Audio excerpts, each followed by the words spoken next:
Hey guys, welcome to the Field of 68 YouTube channel. If you like what you see here, hit that subscribe button and you'll get more college basketball content just like this.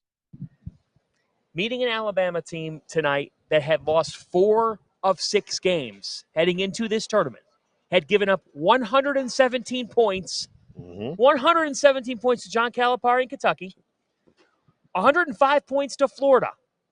And tonight, they're a winner, and they're a winner in the way that you would think that they would do it, 89 to 87. Might be lower scoring than we thought. Yeah. Right.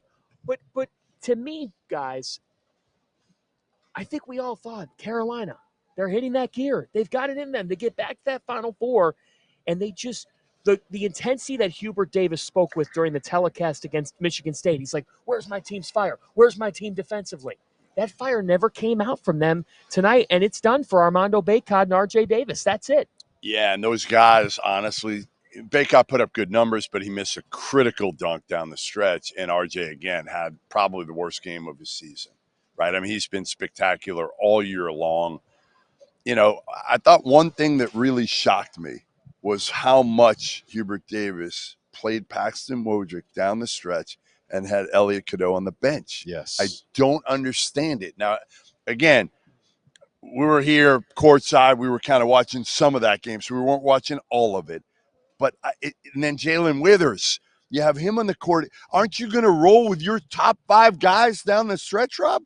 Yeah, I mean, those are the guys who got you there. I get it. I get it to a point with Cadeau because what they were doing defensively was they just weren't guarding him. Right, we talked about it last year all the time with Andre Jackson, and we talked about it with Ty Rodgers.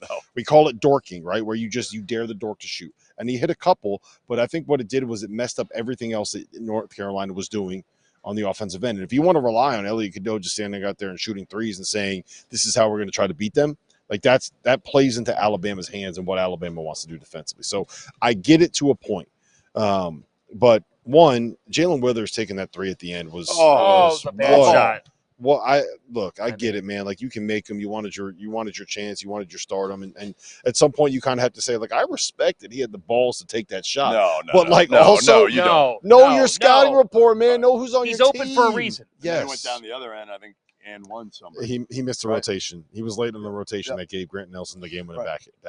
Can we talk about Grant Nelson? Can we talk about the way Alabama built this team? Go ahead. Mark Sears, Ohio University. Aaron Estrada, Hofstra. Grant Nelson, North Dakota State. Those are arguably his 3 best players, right? Wouldn't you say? Those are his 3 best players.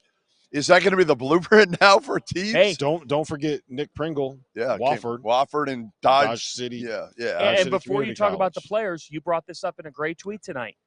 How about the way that the Nate Oates era started? When that hire was made, dude, what were you thinking? I was going like this. What the hell is Greg Byrne doing scratching my head? We've gotten to know that staff pretty well at this point. And every single time that we saw them over the last 5 years, right, within the first 3 minutes of them seeing Jeff, it would be something along the lines of, hey, remember when you said that we weren't going to make it in Alabama? Hey, do you remember when he said that we weren't a good hire? Do you remember when he said it was not going to work because it was a bad fit? What did Greg Byrne see in Can you apologize to Nate Oates? He saw fire. He saw a fiery dude, and he knew he needed that down in Alabama, and he saw a dude that ran a system that would be pleasing to the eye, that would be difficult to guard.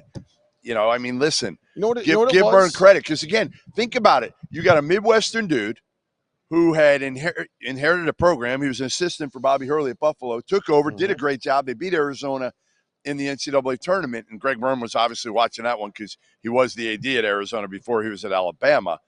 And I just thought, like, I don't know how it's going to work down here. They can't even understand what the hell he's saying down here. But here's what I'll say.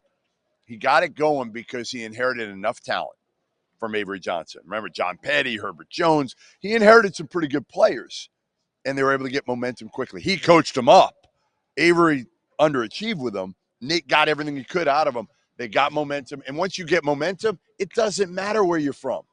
No, and you look tonight, exactly. It doesn't matter where you're from. I mean, Aaron Estrada was a scorer at Hofstra. He didn't play. He was a scorer. He was a scorer. Grant Nelson was a scorer.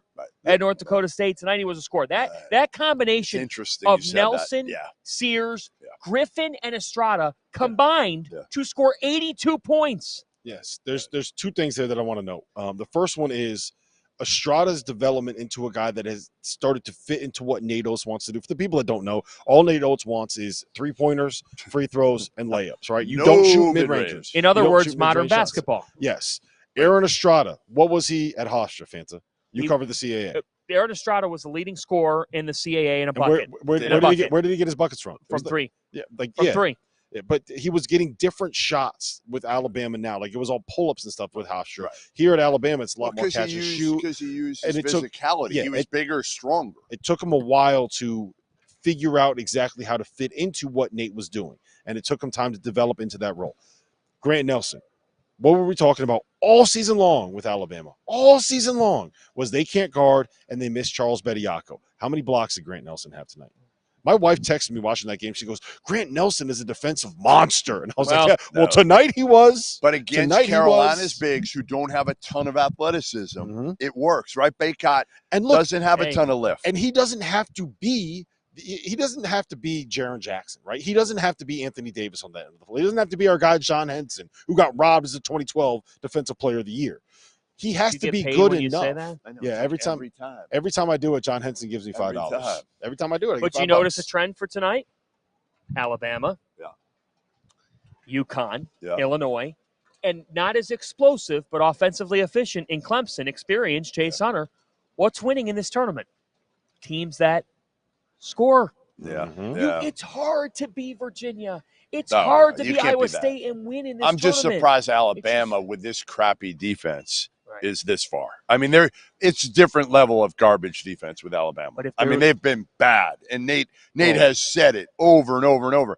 He told me a week ago, he was like, I'm done recruiting guys that can't guard. Well, maybe best month of the year is here, which is why you need to know that we are partnered with BetMGM. We'll be using BetMGM lines for making all of our picks and predictions, and we'll have special offers for the listeners and the viewers of the Field of 68. If you haven't signed up for BetMGM yet, you can use bonus code FIELD, and you will get up to a $1,500 first bet offer on your first wager with BetMGM. Here's the best part. All you need to do is deposit and bet $10 of your hard-earned money to get it. This is what you have to do to make it work. Download the BetMGM app and sign up using that bonus code FIELD. Deposit at least $10 and place your first wager on any game.